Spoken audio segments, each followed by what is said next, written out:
Welcome to Talkin Athletics with MTJ. I'm your host, Mike Papa. To my left is Tom. To my right is Joe. We are the dynamic trio that is MTJ. There's been a lot going on in the sports world, and Tom is going to kick us off with a little bit of conversation about the NFL. Well, the boys were talking, and we were really talking about what we have been talking about on the podcast lately. Holy, that was a lot of talking about. Wow, that was a tough way to start us out. The Texans? No, well, the Texans in the whole division as a whole, looking at the conference. AFC Everybody's South, 8-6, and the Colts are right in there too. But with CJ also potentially being out this week, yeah, it really is going to hurt. It really hurts the Texans' chances to make the playoff alone. Let alone, I did say that I thought the last playoff game, or that last game with the Texans and Colts, they play each other the last game of the season. I think that will be for a playoff spot. I said that a couple weeks ago. I stand by the statement now, especially with CJ out. But it really hurts, and that's where we did get into a little bit of discussion of the concussions and football, do concussions label you as an injury-prone player? Well, I guess I would like to say Joe more specifically said, is CJ Stroud. Wow, you're throwing him right under the bus with what he said. Well, it was like a question, yeah. I think it's a good conversation to have. Would you say, is he fragile?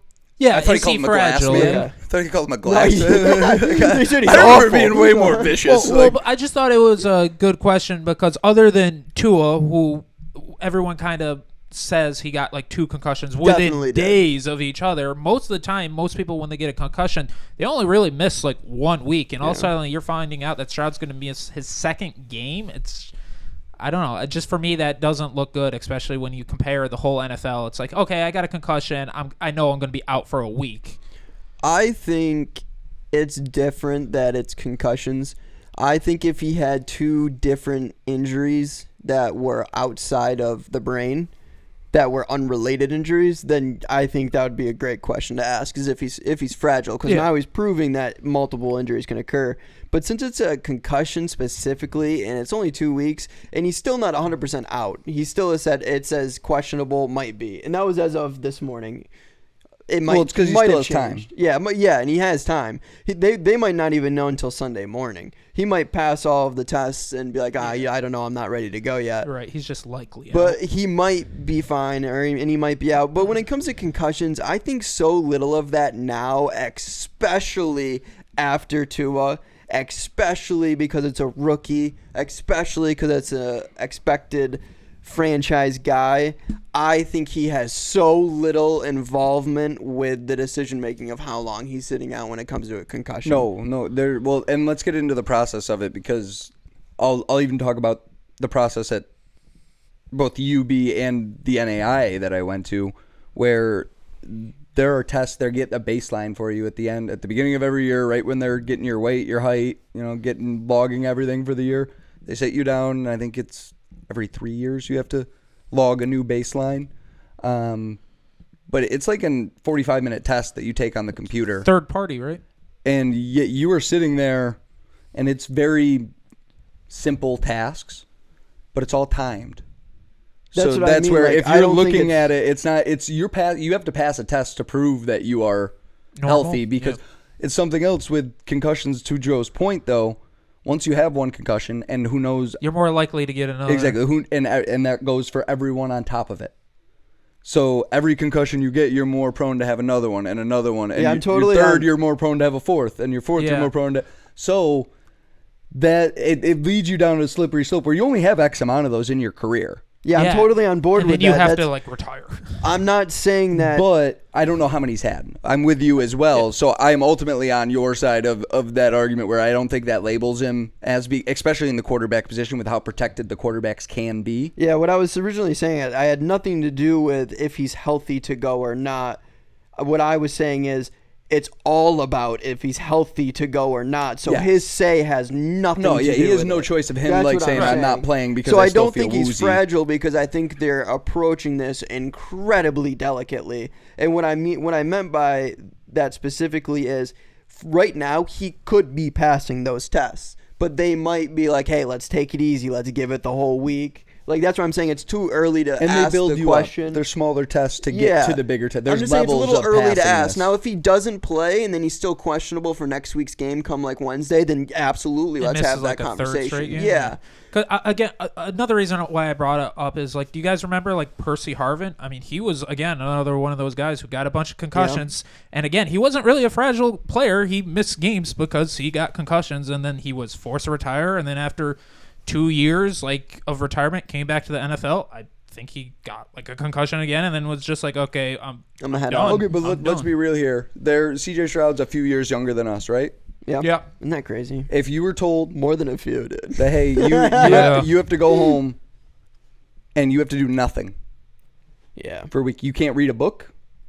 You can't. Yeah, it's tough. You can't watch TV, especially like you can't look at screens. Screens are terrible for concussion. Ooh. Yeah. Yeah. So you're telling somebody a few years younger than us that you have to, and you've got to do this for probably bare minimum if things go well, like 4 days. So the more you do those things, the longer it's going to be. So are you accusing Stroud of something then? I'm not. I'm saying it would be tough. It's just hard. I don't think I could do it. I don't think I could. And maybe it's because I am not offered the millions and millions that he's being paid to play the game. But at the same time, like that would be. I've seen guys go through it where they really dedicated themselves that aren't getting paid the millions of dollars to go back to a program that is not nearly as well funded as a professional program. And I've also seen other guys take their time. And that's all I'll go into about that. But I don't think it's CJ Stroud taking his time. I wouldn't call it somebody who's injury prone. The way he plays the game, I think you will see lighten up if he gets another one. I think you will not see him running the ball very much unless it's a huge situation where we're seeing Josh Allen having to go back to. We can definitely leave this chapter open and keep reassessing it. You know Agreed. What I mean, as it goes. I like that. I mean, because it's not a bad question. That's why I thought it was a great topic to bring up.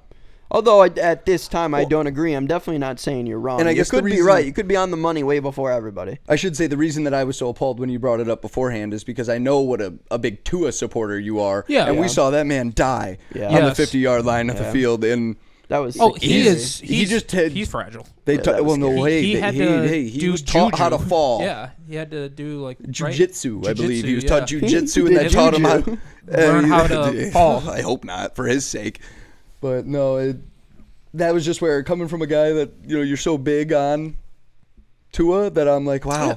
But I will admit Tua is fragile. I mean, like we said, all off season he had to put on weight and also learn how to fall. I mean, like you said, and they're putting him in way better positions. NFL's trying to cover it up, but I think everyone strongly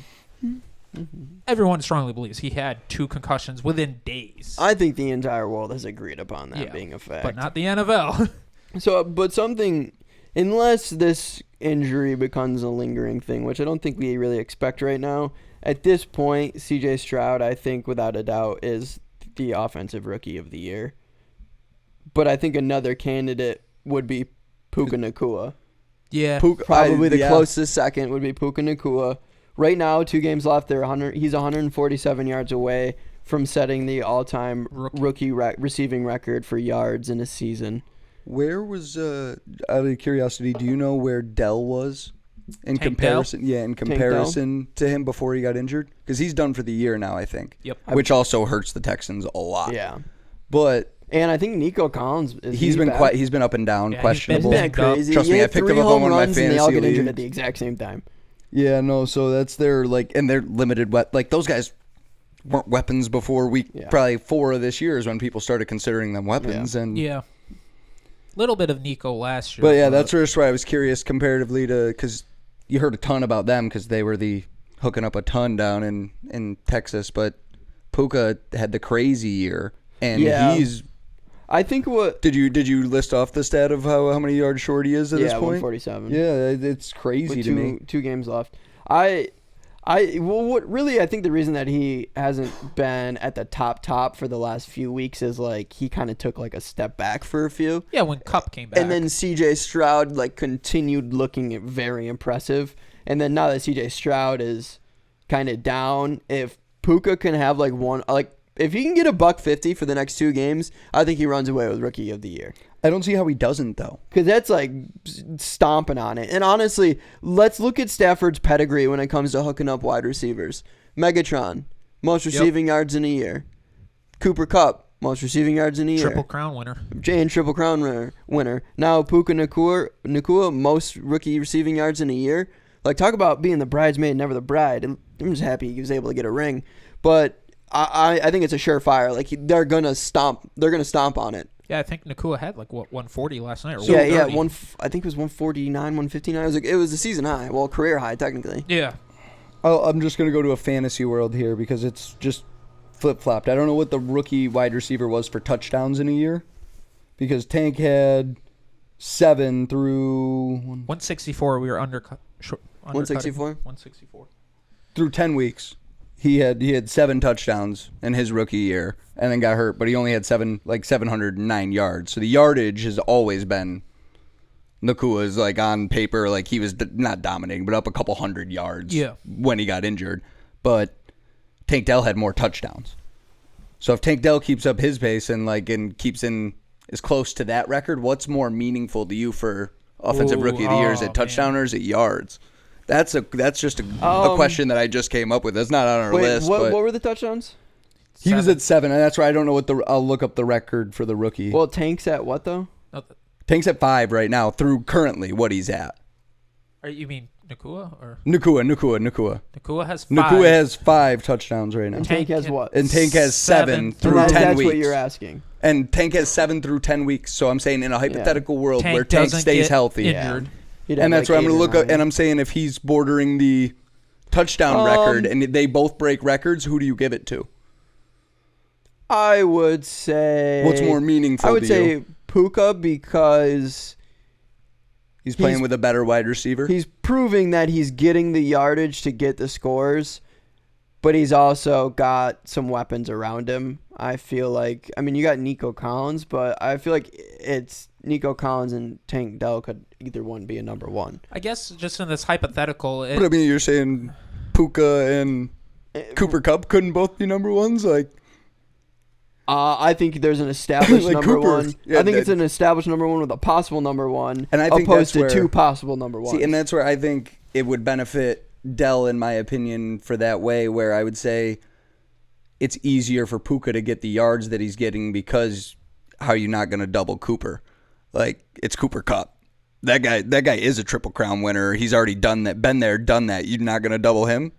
You're going to double Puka over Cooper, which now I'm saying, yeah, I could see why you would double, and situationally you could mix and match. But beforehand, you could also argue that the possibility for catches in general aren't there, though. Agreed, because Kupp should be getting so many targets. But when Kupp got injured, I think Stafford built a lot of trust in Nacua, and now it's translated into a ton of trust in him continually. While Cooper's double covered, he'll take the one-on-one with Nacua all day. That's so impressive. I mean, I don't think Tank Dell on a regular basis is getting double covered, though. I'd say they get as just about. I don't think anybody's getting double covered. I'd say he's getting just as much attention as Puka Nacua is. Agreed. So I would say it's very comparable. From I don't that. think there's no negative in comparison. Like, I think they're getting the same amount of looks, but I think he's getting more opportunity in the end zone, because right now there's a question mark in the end zone when it comes to the Texans. When it comes to the Rams Randy Moss had 17, so he was. I mean, 10 games. He had another 8 to play. Right, it's 18. He could have been around 16, 17. You know what I mean? He could have been sniffing in the area. You know what I mean? It could have been comparable. Yeah. But I mean, Nacua breaks. Okay, well, easy. Here's the answer. Whoever beats their respective record by more. Agreed. You know what I mean? If we're gonna give it to the guy, if we're gonna go with which is more impressive, they're both respectively very, like, they're equal in respectiveness. You know what I mean? So whoever does it better, I'll give it to them. by both of them. Like, both are crazy impressive. Like, and that's where it's all hypothetical. World, but that's where I thought it was an interesting, because I didn't have an answer myself when I first thought of it. So I had to ask you guys because I needed an opinion. I still don't know if I have an opinion on which is more impressive. How many yards did Tank Dell have? Not as many. Let me see. I hope I didn't back out of that one. If not, I can back up. No, I still got him up. Tank Dell had 709 yards through 10. So he would have had around 1,400. Yeah, like he had one game against Carolina with 3 catches for 16 yards. Like, he had a couple dud games, but he's a rookie. You know, like, That is impressive. I Well, see Puka where you're had still- a couple dud games too. Exactly, but that's where he's throwing up a I see where you're going with 164, that, a 'cause he would only 105. be like, 200-300 yards behind him, but Yeah. he'd be like double the amount of touchdowns. Exactly. Yeah. So That's then fair. then basically the argument would become how many yards would equivalent to one touchdown in each of our minds. Well, here's That's the thing. true. You're If getting real if your guy's mathematical. beating me by 250 yards, but my guy's beating you by 12 touchdowns, or what did you say? He has 5. He has 5 right now. Yeah, through by week 13 whatever and we he we caught are. one yesterday, so really it was like No, 4. this is you went including through. these are, I believe so. Went through. Let Okay. me see. Because I know he caught one yesterday. Which Yeah, because the guy with the more touchdowns would have way more touchdowns in comparison Yeah, to this how is many through the less yards 21st. he has. You know what I mean? His 5th I think was that's a good on point. against New Orleans. So So- he only had 4 that the time Tank went down. Yeah. When did Tank go down? Let me see. Week 'Cause 10 you he said, scored right? one on the 3rd. So only Tank's been down since the 26th. So he only had 3. 3 at the time that Tank went down. Well, here's the question. And just got his 3rd the week before. Everybody's been talking about But the yardage is killing him. The big narrative was that CJ Stroud right now is leading for Offensive Rookie of the Year. If Nakua can break the record, Okay. he deserves it, right? Agreed. Can we that's fair to believe? Oh, Or am I stretching there? well, it's a little tough though because I do know just a couple weeks ago, and obviously a lot can change. Because 2 weeks ago, I mean, there were sports shows talking about how Stroud might possibly be MVP. He was in the MVP, Fair. not offensive Rookie of the Year, but MVP of the league race. Missing these games, I think, really. yeah, I don't think he has Yeah. any more, though. It's tough. Oh no, but I'm just saying a lot can happen in 2 weeks. I mean, in Agreed. 2 weeks he could throw for Agreed. 400 yards, and all of a sudden we go oh Well, wow. you're talking MVP, high expectations come every single week with Right. that association. We don't want to look back and say, he did just have to 2. play devil's advocate. If We've you never have gone 2 tough Puka weeks- should be MVP kind of. You can have a couple that tough weeks. would Don't get me. never I'm not happen. saying you can't have any tough weeks, but I'm saying it's expected that you don't every Right. single week when you show up and you walk in. So when you look back, you see some tough weeks here and there. It's are you an MVP guy? If Stroud comes back and doesn't break any rookie records and Nakua stomps his, then I think that's fair. I really do. So your it's issue- offensive rookie. There's offensive player can go to continue. non-QBs. Right. Continue. What's the whole award? Offensive Rookie of the Year, or is it Offensive MVP of the Year? Well, that's what I'm saying. That's where I want to know, that's because if the MVP title is associated with it, then it's going to a quarterback. No, we know That's that. what I'm saying. that's factual. If we give positional players Offensive Player of the Year, offensive rookie should be quarterback should not Exactly. influence it at all. You can only It should be, have are you so better? many different awards that can be dedicated to a quarterback, and I mean, then that's just where I go into my prediction of who I think the MVP is going to be when I'm looking at the at the end of the year, and they always give it to a quarterback. So I'm not always, but I really 90% of the time. Well, who do you have in your top 5 right now? Top 5 MVPs. Can you hear me? Do you want? I don't. I'm hungry. Which one? What do you want? You want the white trash? Yeah. And that's what it's called for all those who don't call it white trash. I feel like snacking. Thanks, man. I appreciate it. So Brought to you by and I guess Donna. my number 1, and then I guess I go the rest in no particular order. My number 1 and number 2, I feel like are pretty clear to me, is Brock and Dak. But Dak's most recent performance, I feel like I had him that way beforehand, and then Dak didn't play well in Buffalo. Can't play well in the cold, typical Dallas thing. That hurt him in my eyes, but other than that, I really So is Brock just your knowing one? it's only a quarterback only award. So Brock is your one? Yeah, Brock's the my most guy. part, 90% I of really, the and I time. think those are my clear. With I think the rest are very up for debate. Is it all quarterbacks for you in your top 5? Because obviously, I mean, 10 years ago, or actually 12 years ago now, I think, right? It's almost 2024. Adrian Peterson won MVP. I would say I know I'm really not in. I don't know where everybody is in terms of is Christian McCaffrey close to winning a triple crown? Is Tyreek gonna win a triple crown He of might any kind? get a record. Here's how I feel So that's about where it. those guys could be in the and that's where I feel like they could be in the conversation with So some got it. quarterback So you got names. 2, basically. Yeah, go through 3, 4, and 5. And that's where I don't And know. you can throw them. You I can really, judge I really too don't hard. know. I really don't know if I could pick off guys off the top I of don't my either. head. I could. Maybe Tua. I don't. So I really, mine- and that's where I don't know statistically, like, because it's a stats ward at the end of the day. Right. Like, they're Yeah. gonna break this down from a statistical perspective, and What do I you don't got know the first, stats Joe? well enough. So at first, because obviously, like you said, the weeks have changed. It's not Josh so Allen, though. good. I would have It can't be. have Christian McCaffrey at 1. Obviously, he missed a week, so he falls in the rankings because unfortunately our audio podcast that we did cut out, and I kind of was vouching for Tyreek Hill, so I'd have Tyreek Hill at 2. He's fallen in the rankings. 3, I would have Brock Purdy. 4, I would have Dak, and 5, I would have. I guess maybe I'm just trying to think. I guess Tua. If you put Tyreek at 5, I would full-heartedly agree with your list. I don't hate it. Because, like, here's the thing. When it comes to, like, my opinion with Christian McCaffrey, MVP is a QB award. Yeah. I accept Give me Lamar that. in mine. I forgot Lamar. That one hurts.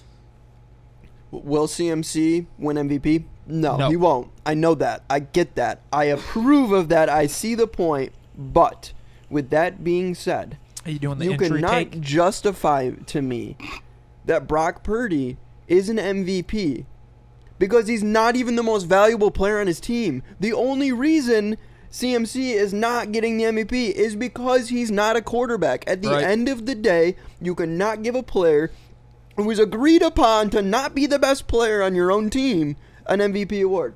If that's not, if you strip CMC of the award strictly because he's not a quarterback and then give it to his quarterback, that's like a kicking a man while he's down. Yeah, it's. Like, that's not cool. Well, did you see like that sports talk shows have been talking about the fact that they kind of had little debates of, okay, who do you think the 49ers would rather be injured, Brock Purdy or Christian McCaffrey?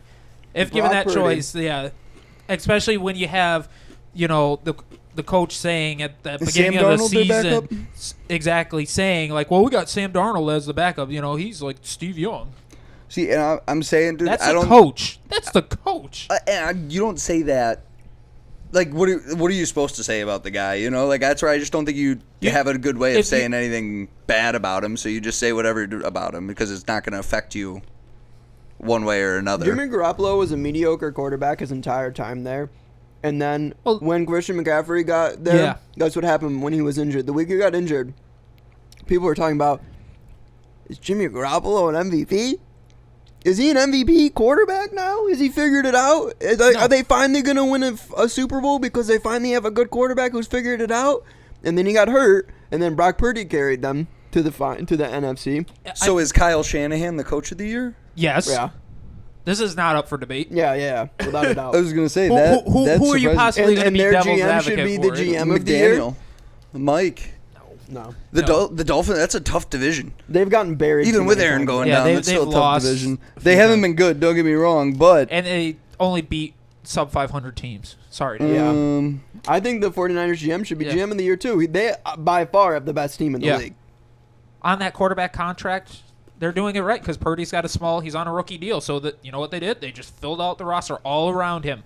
As a GM, they made a system that works for any quarterback. Archie Mannon's making more than him. I mean, We it's talked just about that. crazy. I mean, you're seeing Jimmy Garoppolo can't even start for the Raiders now. Yeah, that's exactly my point. I Yes, feel thank like you, if Joe. you put Brock Purdy on a different team, he wouldn't. I don't think he would be even starter. I agree. I think it's the weapons around. Okay, I think there are teams in the league. depending on what teams. Yes. There are. Okay, here's an example. The 49ers are the best team in the league. Right. There are a lot of teams between the 49ers and the teams he would be good enough to start for. You know what I'm saying? Yeah, so what? You think like the only teams he would Like start lower for are like tier the teams lower, that need a quarterback. like the Falcons? Yeah. And I'm not taking anything away from Brock Purdy. He is obviously a good quarterback. He's doing exactly what he's being asked to do. I'm not. He deserves to be in the spot he's in. He deserves to at least be in the conversation for an MVP because he's got the numbers. He's doing what he's told, and he's doing it very well. I There's just a lot of feel like quarterbacks there's in the a- league that cannot do that. I just feel like there are, on the flip side, a lot of quarterbacks that if you put them on the 49ers could do. They would be undefeated right now. Yeah.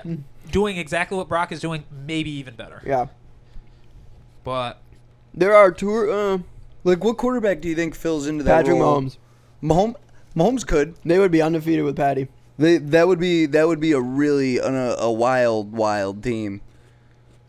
But that's where I agree with everything that you guys said in terms of he's doing everything that he's asked to be doing, and that's be the most productive quarterback out there this year. He's got the highest QBR, which that's not entirely true. I don't know that he's got the highest QBR. No, that his job is to be the best quarterback out there. No, I don't think it is. I think his job is to be the quarterback they have drawn him up to be. He's not asked to do as much as a lot of other quarterbacks in the league. That's why I don't think he should be MVP. And Tom, remember, I made a list of all those people that you're talking about. Like who you think I think would be better on the 49ers. And the least amount of his yards of any other starting quarterback have come through the air. And you're saying this, what you've seen, because that was before this season. Yeah. This season has not changed your mind whatsoever. I would move Brock. That is blasphemy, dude. He's in an MVP conversation, and you haven't removed a single name from that list since the beginning of this year. Like I said, I have. So I would still have, just like you said, Patrick Mahomes, Joe Burrow, Hurts, Lamar, Allen, Herbert, Tua, Lawrence, Stafford, Dak, Goff, Cousins, Stroud, and you then lost me at Dak. Purdy. Stroud, yes. And then Purdy. So I'm still taking. You're mad about Dak? No, I'm saying after Dak is where you lost me. I'm not Goff, ranking the quarterbacks. I don't think Goff is better than him. In terms of their abilities or skills. Goff has lost his team multiple games this year. Brock hasn't lost his team any. And that's where I think this is getting lost. Like, this is not ranking their skills. This is ranking your output on the field. No, I think it's ranking how valuable you are to your team. No, because if that was true, it would not go to a lot of guys that that's why it's a quarterback to. Award.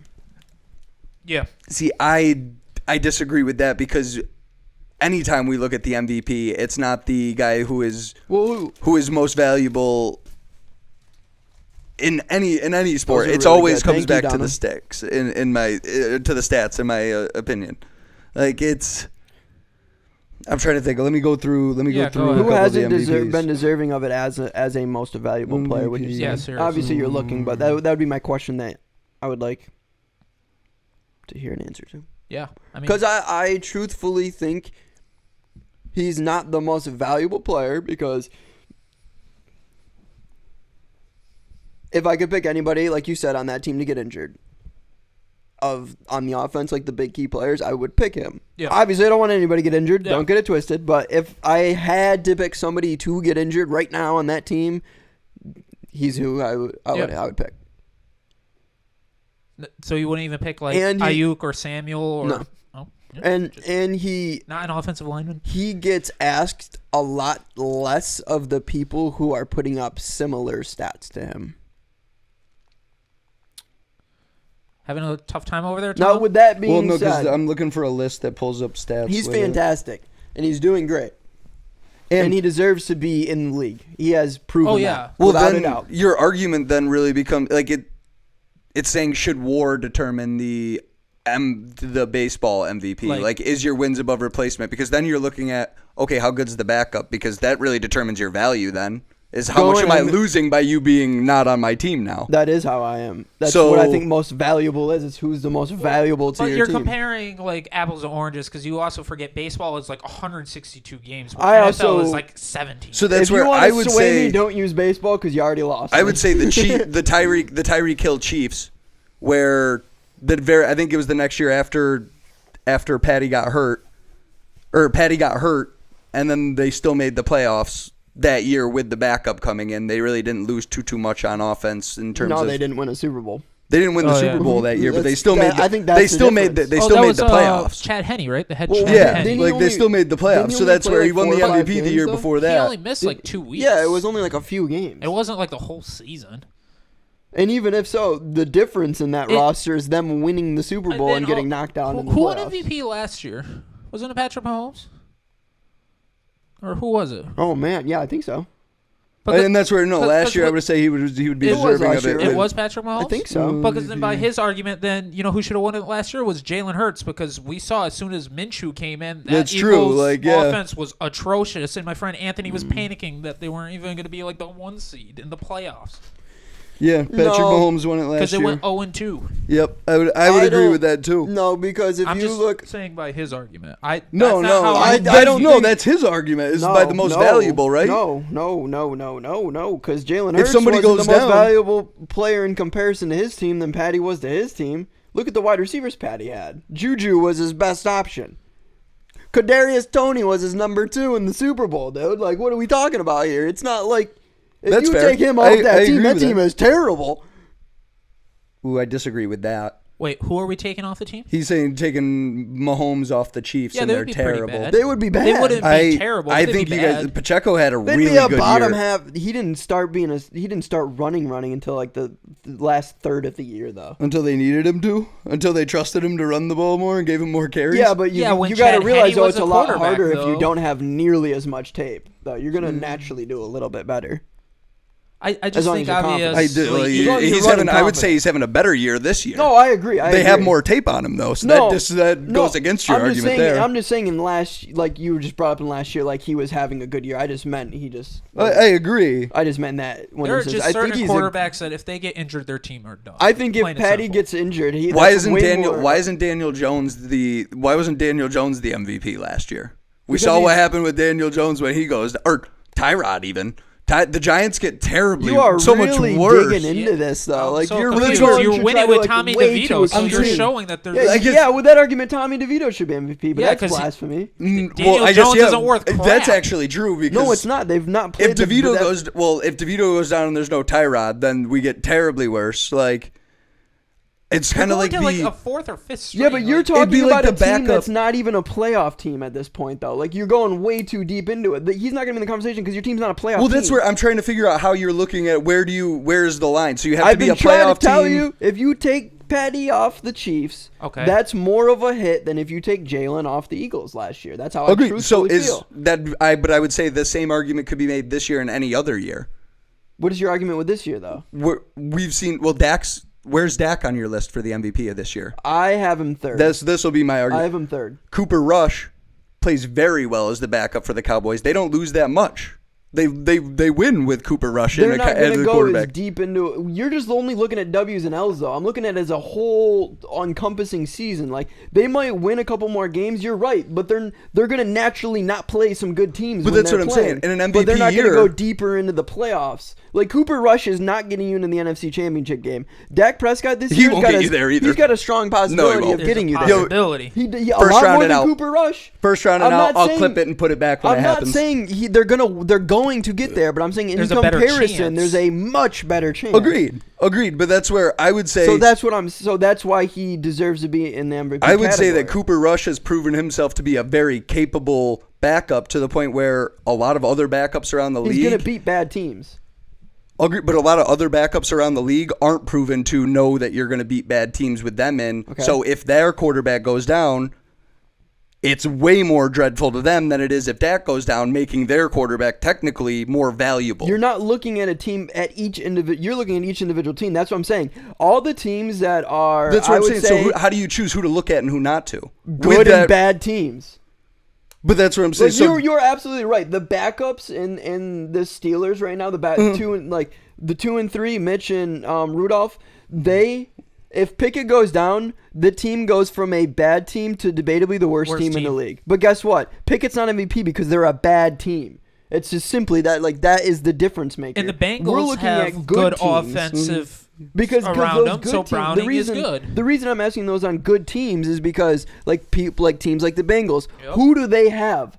Other really good players on their offense. Higgins, you know what I mean? Mixon. Like other teams where it's going to be when you lose a good player on those teams, yes, you are going to be affected, but inherently there's going to be situations where your team is affected less than others. That's where I'm talking about. That's where I'm just trying to figure out how you are. For what stats you're looking at, other than they're a good team, and then how do I organize them from there? Okay, throw me out a team. And we'll go through a couple examples so we can kind of like get this. like a baseline. I think I kind of get your baseline. Say the Bills win out. The Bills went out. Josh Allen goes down. Josh Allen is huge piece if he goes down. Yeah, that's what I'm saying. That team's completely different. I agree. So is but you gotta give me another team to compare it to, though. Patrick Mahomes. No, a team that's not that you wouldn't put in the same area. Like would you consider a Bills an upper half team? Yes. Right now, I'm saying if the Bills continue the way they have been, I would say that they're slightly above the median of how they finished the year. Now, give me a team that you would personally put below the median. I would say the Bears. We saw how much worse the Bears are without Justin Fields. Okay, there's a perfect example. The Bears with him, still not good. Agreed. So why would we even entertain them as a possibility? Why would we even put that in the argument? Because it's invalid no matter what. Because it negates the criteria that you're using for good teams. Like I said, those good teams, they're the teams with better players around those good guys. Yes, you're right. If CJ Stroud goes down, the Texans as a team will probably take the biggest hit of any team in the league. I hadn't gotten there yet, but that was where I was going to. That's probably would be a thing. We just saw it last week. The Texans, the pieces around him aren't very good. So he cannot possibly lead them to the promised land this year unless the guys around him get substantially better. I'm thinking about the teams where their guys around him now are top tier. I feel like that's an injustice. Like how? Then that's where we disagree on how we got to rule it then. Because I think if you're an MVP, your team's got to be good. So Mike Trout, in the eyes of baseball, Mike Trout should have never won an MVP ever because the Angels never had a shot at making a World Series. Like we said, don't try to use baseball to sway me because I don't. Like you'll lose me. And there's a lot of games. But also, we've had this argument before with one guy cannot possibly impact a game in baseball as effectively unless you're pitching, in my opinion. Okay. As much as multiple position and quarterbacks can in football. And so that's where... Because Mike Trout can hit 750 this year and potentially lose every single game. And so that's a great reason of why it should be a quarterbacks only award, because what other position can you say that about? What do you mean? I just said multiple positional as well. Like that's what I'm saying. This running back, like the Christian McCaffrey took a team who was 500 before they got him, around 500, and turned them into the best team in the league with the same roster last year. Same supporting cast. And now they replaced a quarterback who has proven before Christian McCaffrey and after Christian McCaffrey to not be a good quarterback. And the before Christian McCaffrey, that's the real damning part because he had the pieces before. Except for he was Christian the McCaffrey, only reason they didn't win a Super Bowl multiple years because their quarterback play was awful in the playoffs. So not only is he a big reason his team didn't win, Jimmy Garoppolo. He gets Christian McCaffrey, and they start getting to that point again. He goes down. The guy that replaced him plays at pretty much the same level he was playing at. Christian McCaffrey completely changed that team. Now, if Brock Purdy came in and was doing more like statistical improvements other than a QBR specifically, because that's like his huge thing right now is a QBR. A QBR means you do what you're supposed to the way you're supposed to. Right. Now, if he had the QBR he has and then was dominating the yards through the air, I would be much more willing to give it to him. But out of all the people in the top 5 for the MVP listings, he has the lowest yards through the air and the most yards after catch out of all of them. No. It's backwards. He has. No, he had 52% of his was through the ground. If you looked at the most recent NFL MVPs, he had the lowest of yards after catch. You showed us, right? Yeah, I believe so. Pull that picture up. I'm pretty sure that was 52% yards after catch. So, Mikey, I guess my question for you is if all suddenly he just decides to stop throwing it or they stop running it to McCaffrey and he starts throwing 300 yards, would that kind of sway you? Absolutely. Right. If Christian McCaffrey doesn't get 18 straight touchdowns in 18 straight games, then yeah. Shanahan just decides, like, all right, it's time to actually show people what Brock Purdy The quarterback really is. started playing better when he got there. He has scored a touchdown. He scored a touchdown, it was 16, 17 games in a row of scoring a touchdown through the air, on the ground. There's been times where he ran them threw him and caught him when he played for the 49ers. Yeah. He's literally done everything for them offensively in every category. He's revitalized the team and completely changed the offense. And he is by far the best player in the league right now and the most valuable player in the league right now, which isn't always the case. Plus, the NFL actually changed a rule, too, because it just shows you how unimportant, basically, like Brock Purdy is. Was that they changed the rule so that there's now an emergency quarterback. Because a lot of people still think that the 49ers would have won last year, even with, like, Jimmy Johnson, who got injured in that game as well, and that they went to, like, their third-string quarterback. Because obviously you had Jimmy Garoppolo who went down. Then you had Brock Purdy who went down. Then Jimmy Johnson, or however, I think it's Johnson something, got injured. And then all of a sudden they had to bring back Brock Purdy with a torn UCL to throw some games. Nothing could stop that team other than injuries. Because they literally, like I said, they could have brought in that emergency quarterback and they were going to win that game. I just can't give it to somebody that I truthfully don't believe that even statistically, we're talking stats. We're all we've talked is stats.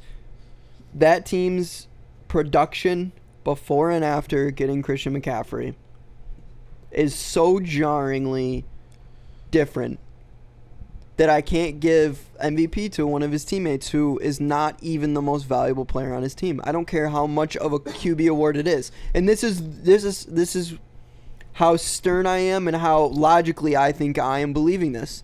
If I had it my way, it'd be Christian McCaffrey number 1, Brock Purdy number 2 for MVP. 100%. And then it would be Dak Prescott. And even that, you could sway me on Dak all day long. I think number 1 is Christian McCaffrey, number 2 is Brock Purdy. And then you can throw whoever you possibly want 3 to 5, and I don't care. I think what Brock Purdy has done this year is incredible. I think he will go down in history as being the best Mr. Irrelevant the league has ever seen. I think we could be in the future. It could be Tom Brady and then Brock Purdy potentially. I don't know. Best steals of the draft. Yeah, his best steals. I think if he was a second-round pick, he would not be in my MVP. Everybody would be hands. We wouldn't be having this conversation though. We would. He's just not the most valuable on his team. He could have been. It could be Trey Lance, and I would still be saying this. Oh yeah, I forgot about Trey Lance. How many Super Bowls do they have to win with him at the helm, and how many pieces do they have to lose? If Christian McCaffrey's there every single time, and he's scoring touchdowns in 95% of them through the air, throwing it and by running it. So what he was doing before CMC got there, when they were mixing Debo in the backfield, was that impressive to you? That was Jimmy Garoppolo. Start over. He wasn't there without CMC at all. No. That's why we're so heavy. Jimmy Garoppolo had a 2 to 1 touchdown interception ratio the first half of the season. They get Christian McCaffrey until he gets injured. He has a 9 touchdown to 1 interception ratio. Like, the team is completely different with him, man. Like, I can't stress that enough. Well, I agree. I agree with that completely, and I agree with what you're saying with him being a versatile player. But I agree with what you were saying beforehand in where you're a quarterback is the only position that can actively win and lose you game, or no, can I said actively position lose players you game. as well, though. When we talked that, I will say right now that the quarterback is the only player that can actively lose you a game. He touches the ball every single play. No, any player that touches the ball at the quarterback touches the ball. The center can. If the quarterback fumbles the ball half the time he touches the ball, you are fumbling half of your plays. If a running back fumbles the ball half of the time that he touches the ball, you're probably not handing the ball off to him. And you have that option. But he doesn't fumble it though, so I don't. You have that option to not handle the ball off to him. But that's what I'm just saying. There's way more liability being a quarterback than there is any other position, comparatively. 2 hours later. Okay, here's how I imagine it. If Garoppolo last year was Santa Claus, Brock Purdy was his right-hand elf.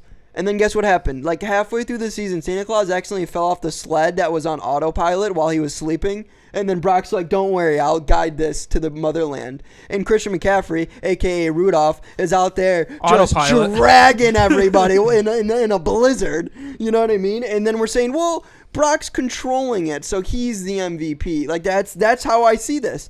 Rudolph, CMC's nose has been light and red for, 18 straight games where he's had 16 touchdowns in that many games where the team, like... Leads the league in touchdowns He showed this year, how 20. different the 49ers are without him, we haven't seen right now how different the 49ers will be without Brock. That's why I don't think he's the most valuable. Because right now, he hasn't been able to show his value on a different roster than that was already the best in the league. Like, this roster before him last year, before he was added, was already the best team in the league.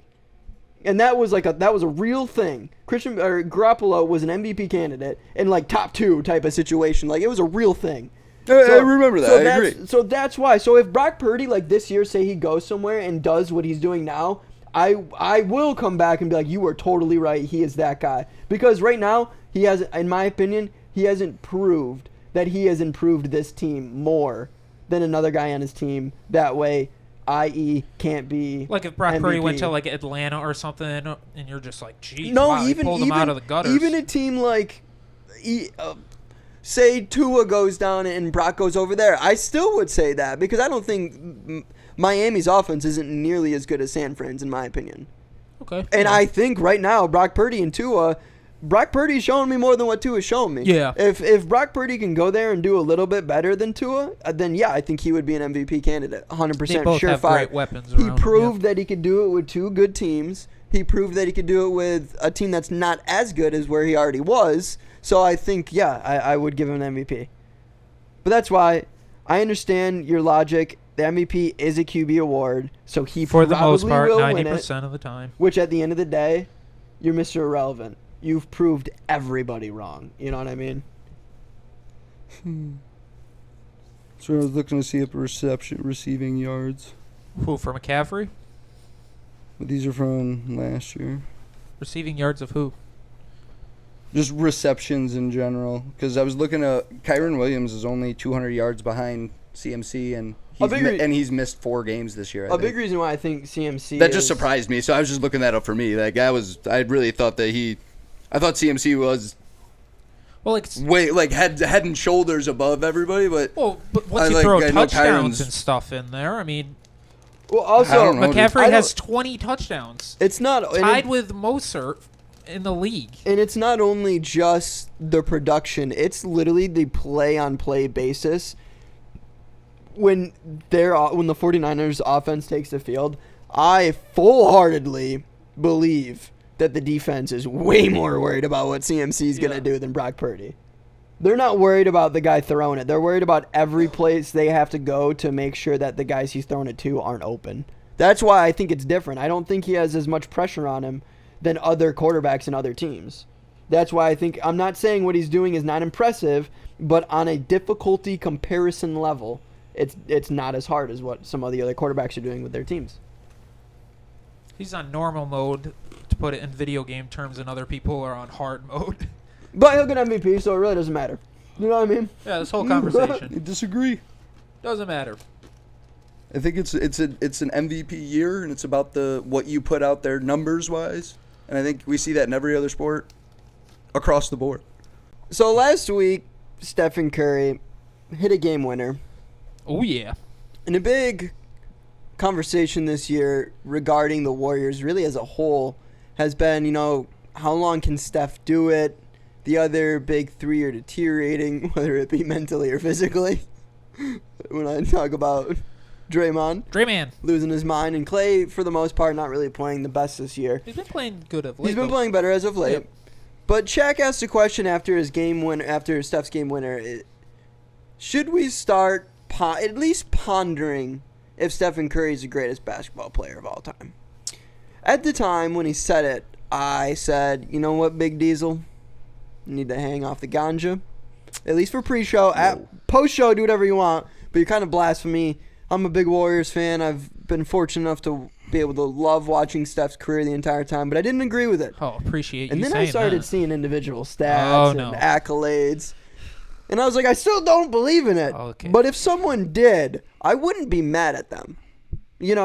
Right. And what's your guys' opinion before we really dive deep into it? Because I took a screenshot of Shaq's accolades and stats in essence, because stats can always be miscued. You can always grab the stats you want to grab, and then compared to Steph's as well. But what do you guys think? So wait, we're comparing Shaq and Well, no, because You're saying could Steph be in the GOAT conversation? Yeah, because Shaq's considered the most dominant player of all time. Okay, yeah. And an argument we could say, you know what? Shaq's the most dominant. Steph's the best shooter. Let's keep them in their lanes. That could be a solid argument.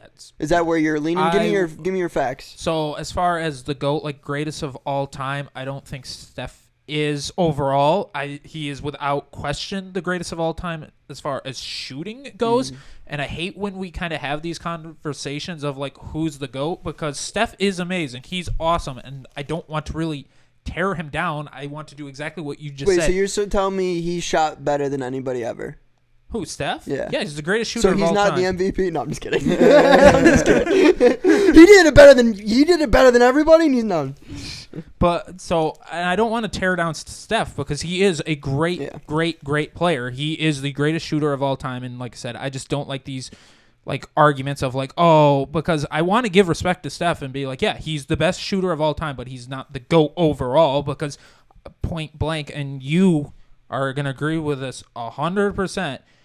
I'm looking at Steph Curry's defense, and you always said it, the most important player on the Warriors at that time when they were winning championships was Klay Thompson, because he was playing defense. Steph Curry is, I'm not going to say a bad defender. He's just kind of an average defender. He's below average, I think. I think he's a good off-ball guy. So I'll say average because of the off-ball, and obviously his offense, his shooting makes up more of just being an average defense. So when I look at players like LeBron James, Michael Jordan. Flashbacks of the 3-1 comeback when they just kept switching LeBron onto Steph the entire second half of the series. You know, even, so like I said, like LeBron James, Michael Jordan, people who also could play defense and won. LeBron didn't win Defensive Player of the Year, but made all defensive teams. Let's be honest, though. He has been the best, if not top 2 player in the league since he's been in the league, though. LeBron. He might not have the defensive accolades, but he's made all defensive teams. There. Yeah, he's made all defensive teams. I don't think Steph has ever made a defensive all team. I don't think so either. Where I know LeBron at worst has been like third team all defense. I mean, there was one year that people thought he should have won it, and Dwight Howard won defensive player when he mastered the defensive, like, you know, running up behind them and blocking the chase down. Dude, LeBron's chase down is so gorgeous. So again, really is. As far as greatest of all time, I can't give it to him simply because of the defense. If we're playing, 21 or 1-on-1 and it's ball back, I mean, it would be hard-pressed not to pick Curry to win a lot of those games. But if you're playing, 1-on-1 and it's not ball back. See, I can't agree with you, Joe, just because, he's not even the best shooter that's ever been on the Warriors. Jeez. I'm going to be honest. Andre if the aliens came, death beam, at the planet, I got one guy to make a shot, I want Iguodala.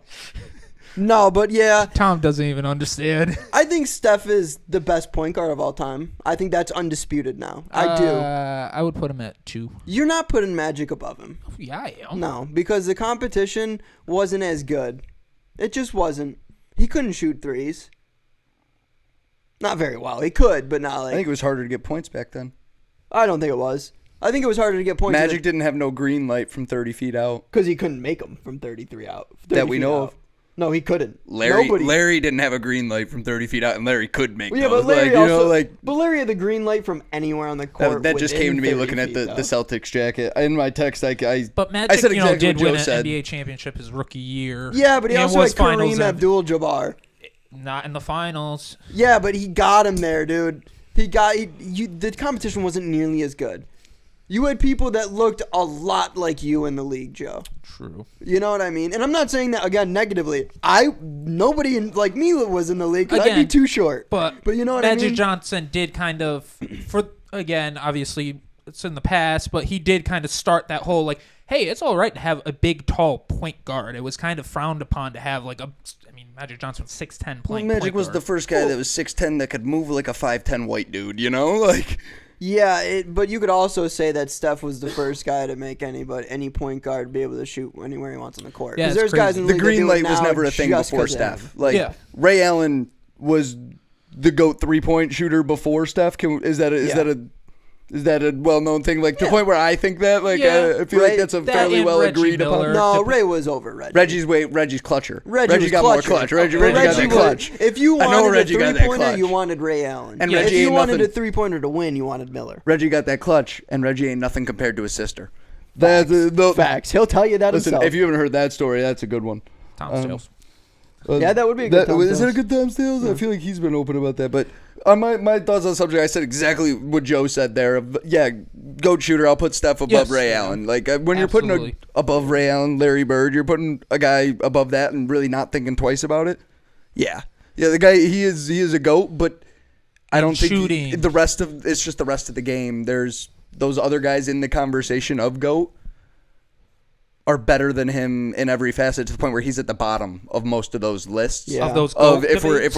we're making Yeah. lists of, hey, of the GOATs, who's the best rebounders, who's the best passers, defense, looking at every single, getting really nitpicky with it. He's probably at the bottom of a lot of those lists when you're talking about GOATs. Yeah. And that's And my issue with that. I think that's kind of where Shaq stood on it, because he himself said, just to he's like clarification type of moment. He's not my GOAT, but it's understandable to talk about it, I feel now. But then I think it was Kenny asked him. He goes, you think he can be in the conversation? Is he better than you? And Shaq goes, yeah, I think he's better than me. And that's Which crazy. is huge for Shaq. And Shaq's Yeah. ego is to say, Yeah. and honestly, I could see an argument for Shaq as being a GOAT because of Yeah. just how he changed the landscape. And I Yeah. think we probably talked about this in maybe a practice pod, like way back He when. also but had a couple three-peats as well. I mean, if you're picking a Shaq and greatest Kobe, five like, of all yeah, time, Shaq. if you're picking a greatest five of all time and Shaq's not on your five, then honestly you're kind of being a hater, Well, because yeah. there was like 8 years where nobody could stop guard him. him. Yeah, Stop him, They guard literally him. started following him because they couldn't stop him. And a great example is when he went into David Stern and started complaining about how he's not getting any calls. No one's like, he's getting hit and beaten and like batted. And he said, David Stern said to me, well, Shaq, you got to worry about getting fouled. Every team in the league's got to worry about you. And he's like, yeah, that's a good point. And he goes, okay. And then he just started taking the fouls. Like, I think he's the greatest center of all time. I think Steph's the greatest point guard of all time. And the reason I hang my hat on that is I think Magic Johnson played the point guard perfectly. Okay. I think Stephen Curry changed the way the point guard will be played forever. Revolutionized it, guarantee. I would agree with that. And was more relied on his team. I think You don't have the Dame times of him shooting Yeah. way out there without Steph starting to shoot way out there. Like, it changed it. I didn't like the way, of him turning his back before the ball even went in. That was never a thing. Just But to like, be it's Steph. slightly mean, That's Steph. obviously, That's an everyday occurrence now. Steph until, what was it, 2 years ago? Or what? No, it was just last year. It was 2 years ago, where it was a question of Curry, because he had never won like a finals MVP. And obviously, so just like Magic, he did have some help. I mean, don't forget, I'm he going to be had honest Kevin with Durant. you, Chief. I'm going to be real with you, Chief. And this is going to hurt you and a lot of old heads out there. That Celtics team would have buried 95% of the Lakers teams at that time. I'm sorry. They would bury them. Because guess what? Dude. They wouldn't do as well in the paint. You're I absolutely was right. saying, who's stopping Shaq? No, He's talking about the of old the Magic. Celtics. Oh, I'm sorry. or the old Lakers or something. Because you're That's why right. I thought he said old Because- Lakers. I was thinking because Shaq down is low. Would Magic be the best on that court? Absolutely. He would absolutely be the best on that court in my opinion. But everybody else on the Boston team would be better than everybody on the Lakers roster except for Kareem Abdul-Jabbar. Like, that's just that simple, dude. Like, Jerry West? No, Jerry was gone he at was that the point. GM. he Yeah, was you gone know at what that I point. mean? Like, it's just a different game. Like, well, Steph and Curry's. that's why I always you're right. hate these kind of conversations and arguments, because then again it goes back to kind of like how we were just talking about Shaq and how he changed the game. They had to reinforce the rim so he would stop breaking backboards and literally They had to keep rims. two centers on every team to follow him. Steph Curry changed the game because now all the analytics were like, oh my gosh, do You have what to Steph play man Curry's doing. defense 3 Shoot foot a bunch outside of the arc. threes As long as you and shoot layups. 40%, you're good. Yeah, Just shoot so 40%. I hate these kind of arguments, because then obviously the game has changed, because now there's no hand checking. Tom and I got into that back in the day. You know, you could hand check all day. Now the only time you can hand check is in the low post, and no one goes into the low post anyway. And it's a forearm to the waist. So I hate these kind of like different like eras arguments, because obviously you are 100% right. The Celtics team right there would make a ton more threes, but also, I mean, just we saw with the Warriors a couple years ago when they were up in their face and couldn't get separation. They struggled, if we're talking about the Celtics, when they lost to the Warriors. So if I'm looking at that Magic's team where they can go up and just hip check and hand check them all day and stay up in their face and they can't get any separation, where the league now is, like you said, spread out and let's make everyone but that shoot. Warriors team's going to defend them better than the Lakers team's going to. That's true. A lot of these questions of who would win that game, it depends on what area you're playing in. I would agree. And that's why I don't like those kind of questions. And I agree with you. Here, okay, when it comes to point guard, the point guard position was played the same before, during, and after Magic's reign. Not only did Steph change the way the point guards played, he changed the way the entire game's played. He found a better way to play. So that's why I think he's the best. I can hear you there. He found a better way to play. I can hear you there. But let me ask you guys a question while we're asking each other questions about this topic. A little bit of hypotheticals. Let's get into the Would You Rather of the day. Oh, true. Good call. Dynasty-wise. Dynasty-wise. So are we saying just you're getting to take them at the beginning of their career, and you're getting to see them throughout? Is that the idea of the question here? I would say. Or are you getting to select a year and you get to select prime them, or you get to? Well, if you're talking about if you could only have one in your best 5 starting of all time, which would you rather have? How about that? If you could only take one of them in their prime year. Sure. Okay. God, that sucks. That makes this way harder for me. I had a way better. Well, you know what? Let's just go yours. You're building a team right now. Okay. And you get to take the first draft pick, and you know it's not getting back around to you, and you're down to the options. You're like 5th pick. So you're down, and you're left with Shaquille O'Neal. Okay. Steph Curry. Okay. Can I ask a question? Yes. Am I getting mere developments of their career, or am I getting them peak when I get them? Because that will change. I know that. I feel like it's if we're talking dynasty, it should just be like, who would you rather have for 10 straight years? Yeah, you want to do that? Yeah, let's do that. At their prime, who would you want during their prime stretch? Gotcha, or just their prime stretch in general. Okay. 10 straight years, yeah. Yeah. Who would you rather have, Shaquille O'Neal or Steph Curry? Prime 10 years. 10 straight years? 10 straight years on your tough. team playing for your club. I would go with Steph Curry. Because 10 straight years of Steph Curry, even if all suddenly, I know we're saying they're prime, but if they, because you can still have a back end of a prime. I feel like the back end of the prime of Steph Curry is still better. There's so many positives to both, because that's a good point. That's a good point. This is a good one because there's so many good answers. Shaq fell off. And he fell off hard. Well, and I don't think Curry has fallen He off. hasn't. Yet. Well, we can't say hard. And Listen, there's falling off like K-Love. He didn't fall off like K-Love, okay? I don't know. Can I just make this point? Every NBA legend, and I mean every single one, you know what? They always say the last thing that they lose is shooting. The shot. So that's why Steph Curry for 10 straight years, and even if but we're saying they're in their prime for all 10 of those years. I'm still saying his back end of his prime is probably better than Shaq's. Yeah. Plus 3 points are worth more than 2. I was saying that they're going to have that prime. They will be in that prime. It's like 2K of them. They won't lose any of it for 10 straight years. So then Curry. It's them at the best of the best. Really? Curry shot 409 threes in a year. If you can even give me 380 every year, yeah. See, and 3 points are worth more than 2. They dominated. I'm gonna take the other side. Okay. Yep. I'm gonna take the other side because Shaq can't make a free throw to save his life. Shaq needed the refs to get to the finals. See, I don't know enough about basketball to tell you yes or no. You know the Kings? You've heard that controversy? Yeah. That was the cheating one with the ref. I know all about that one. Yeah, that was. I mean, I still feel like the NFL does that today, with the going and making sure. I still feel like that. We'll get into that later. Not the NFL. We're talking NBA, and you're going with Shaq. Let's hear it. Kicking your toes. I'm taking Shaq because if I'm looking across the board right now, And you're going to talk the about dominant teams across the league. They all do have a dominant big man. When I'm looking at it, they got Giannis. Okay. I'm looking at Jokic. Okay. And after, really, is there a whole lot after that?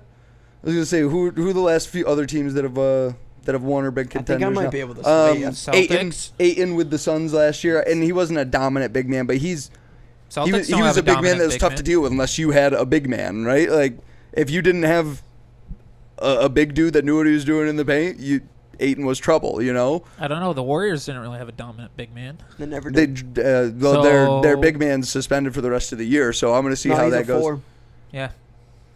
But I mean, he Kaminga's your he center. covered he would guard the Looney. center though, yeah. Oh, Looney. Who would guard the center? Lately, Looney has the last couple. So honestly, the year that we won the finals, I would say, is when it started. That was when Looney was just boarding everything. Yeah, he got like 20 rebounds a game. That was really the only dominant big man we've ever had. Before him, we really didn't have anybody. Oh, but I think the I honestly, disrespect of Andrew Bogart. I might be able to sway you. I might be able to. Because honestly, the 3 points more than 2, and with the Steph being his prime of the Steph didn't miss And that free one throws. year, not even essentially. that. Not even that. I think at a certain point, Shaq would be so dominant that the NBA would not want to see every single center he played against get fouled out, and the NBA would rather see 3-pointers than free throws, especially when those free throws are going to miss almost 55% of the time. So in this world, I'll say there is no rule changes for those 10 know, years. you know what I mean? But I get what you're saying. Like, well, I mean, they did veto a trade. I don't know, was that when Shaq was with the Lakers for the Chris Paul, or that was after? that was Howard and Kobe and Nash, right? They had Dwight, Nash, That was and before. Kobe. They wanted. They just let the Lakers do that afterwards Yeah, with they LeBron. did. You know, they did, They're yeah. like, oh, LeBron's there? Yeah, let the No, boys it was go with hang out. AD. It was with AD. Anthony Yeah, Davis. It was the AD trade. That was wild. No, but I get what you're saying in that situation, and that's where, I feel like after a while, with what we're saying, Shaq did NBA change would be the tough. both these players revolutionized how the game Yes. is played, and Shaq, I would say even more so because they had to revolutionize how your roster was built. You couldn't just have one big man that was capable of playing out there because Shaq was fouling your dude out real quick because But Shaq's putting up 30 But dunk Steph attempts. also did that because before Steph Curry became a thing, there was no like 3-and-D where you just want guys that shoot threes and play D, even though No, that's KD. Agreed, but I'm That's getting prime. KD. I'm getting prime athletic. KD doesn't I'm getting really prime. shoot a lot of threes. He's a midi. So But what he's is a prime 3D Shaq? archetype type of like build, like his like the guys everyone's looking for. Like people want Stephen Curry's, but people are actively seeking KD's. Like you Or got like like a the Klay Michael Thompson. Bridges. You got like slender, taller builds. I don't think anybody's like, turning down a prime Shaq either. You know. Well, no, here's the thing that I actually. But I get what you're saying. I do agree with you in that essence of I think it's more valuable. people are looking for Stephen Curry's because Stephen Curry's are out there. There's never been a Shaq. Exactly. Like you could have a Stephen Curry walking amongst us. There's you know, Stephen like, Curry's out there right now. there's waiting. D3 guys that had the capability of being D1 guys and didn't get the chance, but can they huck threes up at a clip? Hell yeah.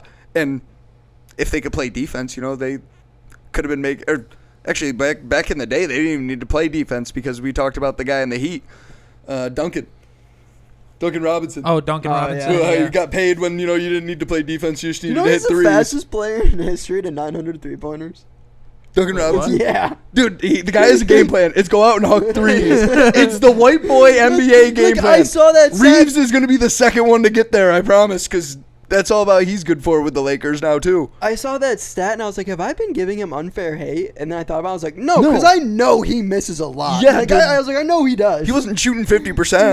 No. Like, he hugged up a lot I of was like, threes. you know what? I tried to check myself and I was wrong. Let myself rage. He But that's sucks. So I'll ask you guys this while we're All right. still on the would you rather topic. What is a prime Shaq to you? Is it the more athletic younger Shaq with like tail end of his Magic run where Yes. he's still in shape and can run a little bit and that made him so athletic on the boards? I think He his, was like, crazy. His first His post game got so much better in LA though. I think his first couple years in LA and his last couple years with the Magic were his like prime. Yeah, That's I agree. I would say that mostly area. go with the Lakers because obviously He there's got the fatter with the Lakers though. there's the iconic clip of him Yeah. going up, grabbing it with one hand, dunking it. Is that the one you're talking about? Yeah. That was an oop When you from said Kobe, iconic too. Yeah, clip, it I was was. like this one right here. Yeah. The face was good though. You had that pretty spot on too. It was. That was. a It good was really face. good. But no, that's where I feel like you're not wrong in either situation, but you're splitting hairs. Yeah, no, realistically, it's, hey, do you guys want to beat them down low, or do you want to make it rain from three? And the threes are going to help out your ticket sales. Do you want to win, or do you want to win by like 15 more? Ticket sales are going to be way better with threes, faster paced game. The crowd will love it. Yeah. You know, it's going to be a slow game with Shaq because we're pounding the rock. He's getting 30 touches down low in the paint. Mikey, I do want to say this, though, and I know this wouldn't make sense. If I were to construct a starting five for a team, I would have Curry be my point guard, even though I think Magic Johnson is better, if that makes sense. Yeah, it does make sense, because all I heard was I don't want to admit that Steph Curry's better because I'd put him on my team, but I want to tell you Magic is. I mean, are we saying that Magic is his defense that he played against those guys back then is comparable to the defense that he would play against the guys today? Yeah. Well, is it like, can we say that for compare? Because if we're saying that, I'll take Magic though, just for the length. Because Magic was so much better than every other. I'll try to take shooters somewhere else. I would just in my dream my five. other players like in my all-time starting five. I want him to play an old school point guard, you put a slash Jordan and dish. at the 2 and LeBron at the 3. I mean, that defense is just insane. Oh yeah, no, I get what you're Shaq saying. at the 5. Again, splitting hairs. Well, I see where you're going because Steph, especially if we're taking the best players of all time, we're going to have shooters on the team. Well, Steph just expands the floor so much more than Magic would. My starting lineup, though, wouldn't really have a lot of shooting lineup. in it. Who'd you say? So my point guard would be Curry, which would have to be the shooting because Jordan, I mean, if we're talking about the new NBA, didn't really shoot a lot of threes, so he was more of a mid-range guy.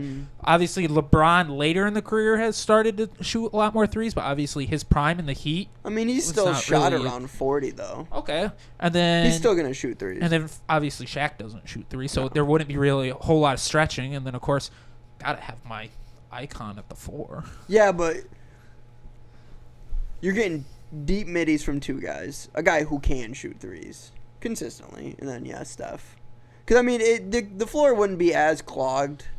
Because I mean, KG can hang around the 3-pointer. Yep. I mean, he can literally stand on. He could stand on the 3-point line, get past the ball, take one step. Like I said, LeBron James, Kevin Garnett, and Michael Jordan all on defense together. Yeah. What KG are you taking? Like his first couple of years in Boston, or like tail end of Minnesota? Let's say because he was an animal when he was in Minnesota. He was all they had in Minnesota, you know? His prime was 2004 when he won MVP. Yeah. Was that? Yeah. Where was he that year, though? As a non-NBA watcher, he was with him. He was the Timberwolves in 2004. It was 2006 or 2007 that he came. It was like a few years after that he came to Boston, 2008, the Celtics, because the Yankees won it in 9, Celtics won it in 08. Oh, yeah, you're right. So, 9 was Kobe. So if I could take, like, Kevin Garnett from 04 to basically like 2010. Gosh. Yeah. Wait, who would be in year 5? And this is going to be interesting because there's going to be a lot of viewers. Tell us who. Dude, it really is. It's just I like watching this guy, and I think it could work. Oh, can I give you your point guard? White Steph Chocolate. Curry. Oh, dude, I do love watching White Chocolate, but man, he can't shoot at all. He can from midi. I mean, floaters.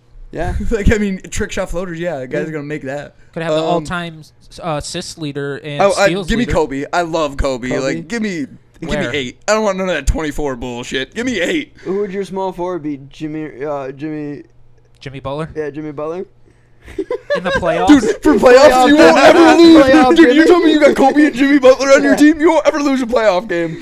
That's true. Give me Jimmy. I like power forward.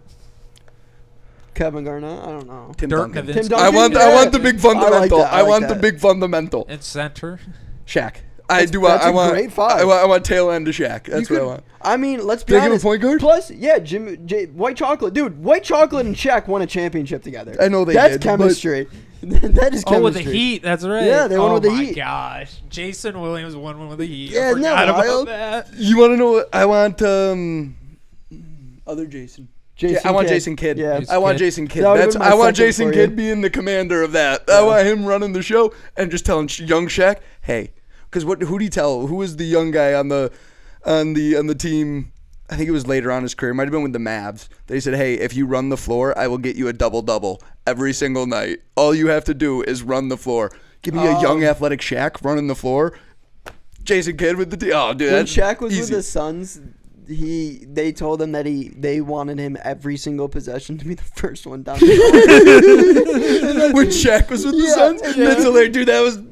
That's after the Lakers. Shaq when he stopped. I don't know. That's after the Heat. I don't know. How ESPN found We out were about diving it. into the bleachers, dude. Yeah, that was him on the The field. guy's whole life's a meme, dude. But yeah, no, I they don't wanted him to be know. the first I don't know. one How off the court. ESPN found That's out about funny. it, but like on SportsCenter, they took note. Was it in the contract, like Kyler Murray? It might have been because like they like on SportsCenter, I remember specifically they would like do the little circle thing around him on the screen, and then they would show him just booking it down past everybody.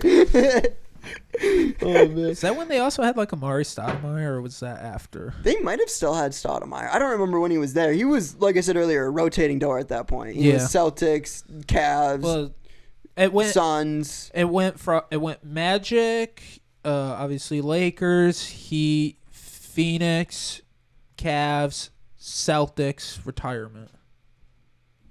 Makes sense. Who would my starting five? Yeah, that's a great Steph question. Curry. The one would be... Man. He could be really crazy. Chris Paul. Cutting into a huge 40-point Yeah, I would lead. go Steph at 1. Kobe at 2. LeBron at 3. I'm going to be real, boys. KD at 4. Okay. KD was hard for me to leave out. I loved Oklahoma City KD. I exclusively played with him and Westbrook when they had that on Xbox. Oh, dude. They were... And Cephalosha?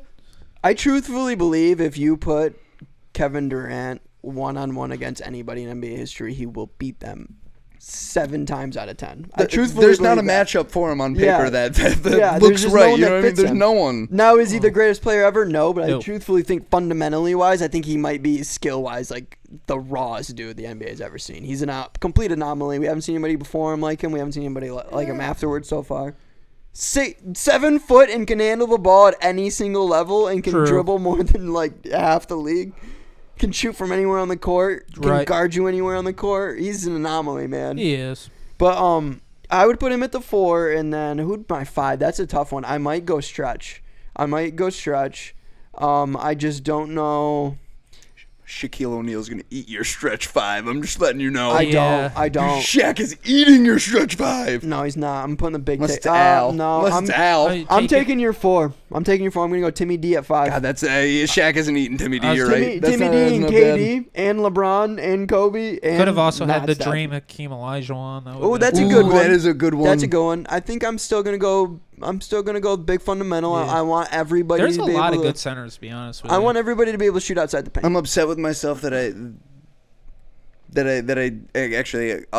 I'll switch out my point guard now that I'm thinking about it, just because I have to include somebody from the Bad Boys You already roster. had Jason Kidd. What? I- You going I- Isaiah Thomas? Isaiah Thomas, just because, hey, don't roll your eyes at that. The Bad Boys were sick. That's a nice 30 for 30. If anybody has a cool It is. hour, or what is it, hour and a half to watch, I thought it was highly like a 30 recommend. It'll feel like 15 minutes because time flies No. when you're having I thought fun. a 30 for 30 was for 30 minutes. No, it's like a full movie, I'm pretty sure. I have no idea, but what you said makes sense. It does. It 30 makes a lot of sense, but I'm telling you, it's way longer. But he also seemed really confident. You didn't. That's the thing. You got to start coming in more confident with your takes. Okay? Well, because I could be wrong.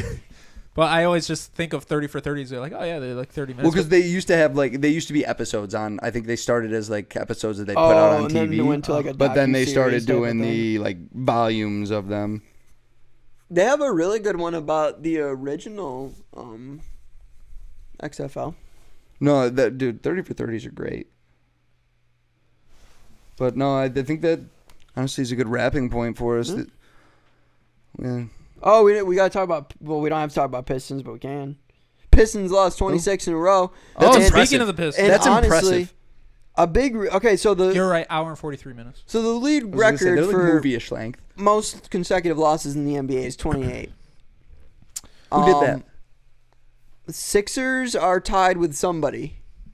Probably the Nets back in the day when they were terrible. I'm trying to think of historically bad. Might have I don't been. know about. I'm trying to think about bad teams in our life. Can you look it up real quick while I keep it going? Thank you. I appreciate Weren't the you. Warriors really bad too?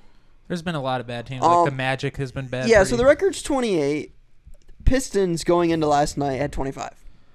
Going against. They were playing the Utah Jazz, who had 8 players inactive, Nice. and So they got the win, still lost. Oh. So they're to 26 in a row.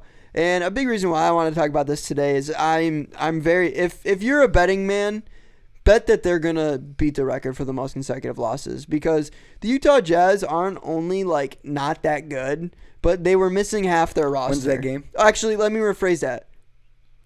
Over half their roster. Yeah, so because there's only 15 Yeah. players, 12 active players, 15 on a team. And 8 of them were out, so that's tough. The Pistons, it's crazy. On paper, they don't look like they should be that bad, but they might be the worst team in NBA history. Are they as bad as the... And this kind of bothers me, because what year did LeBron get into the league? 03. Oh, so it was after. I thought it was when... You're right. I forgot he's been in the league forever. Yeah. It was the 0-10-11. That was Cavs. after he left for the first he went time. to the after he left. That's right, because they were really bad before he got there too. Yep.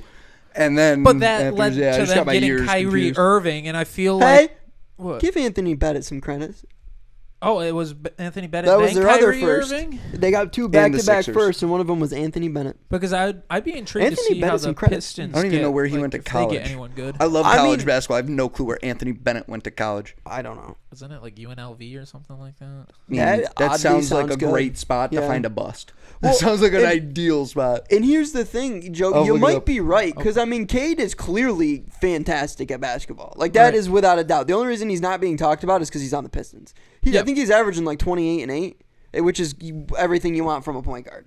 So Especially a young one. Yeah, a young point guard. So he's playing good. If they potentially could be doing what the Sixers did, in a way. Ben Trust the Simmons past. didn't work. Wow. But they got him beat out of it. I was going to say, What a call. that sounded accurate. The best way that I remember teams and players is by Where's he remembering from? them in a jersey.